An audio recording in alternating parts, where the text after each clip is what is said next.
হ্যাঁ hello everyone, আশা করি তোমরা ভালো আছো আর আমিও ভীষণ ভালো আছি। আজ 3 মূর্তি একসাথে হয়েছি, মাসি বোনছি বোনপো। আর এই ভালোবাসার সম্পর্কটা যে একটু আলাদা রকম এটা আমরা সবাই জানি। আমি ঠিক যতটা ওদের দিকে ভালোবাসি ওরাও ঠিক আমাকে ততটাই ভালোবাসে। ওদের সাথে কাটানো মুহূর্তগুলো আমার খুব ভালো লাগে।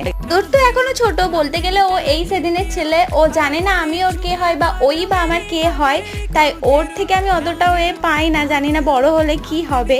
কিন্তু আমার মানু, ও যেমন আমাকে ভালোবাসে আর ঠিক আমি তেমন ওকে ভালোবাসি। খুব ছোটবেলা দিয়েই আমার কাছে আসার জন্য বায়না করতো, আর রোজ ওর ঠামি ওকে আমাদের বাড়ি দিয়ে যেত, আবার নিয়ে যেত। আদের যেমন মাঝে মাঝে আমাদের বাড়িতে আসে তেমনই এসেছিল, মা গিয়ে ওকে এনেছিল আর আমি কিছুক্ষণ পর ওকে বাড়ি দিয়ে আসি, সাথে মানুকেও। আর এই একজন কাজ পারবেও না আর কাজটা করতে ছাড়বেও না। পাশের বাড়ি একজনের কাছে তাল কেটেছিল, সেখান দিয়েই আমাদের দিকে দুটো দিয়েছিল খাওয়ার জন্য। এখন মা সেটা কাটছে, প্রত্যেক বছরই আসা যাকে এরকম কাঁচা তাল খাওয়ার। দুবেলা নিজের হাতে চাউমিন বানিয়েছিলাম, নিজের হাতে রান্না খেতে একটু আলাদাই লাগে। আজকের মতো ভিডিওটা এখানেই শেষ করছি, বাই।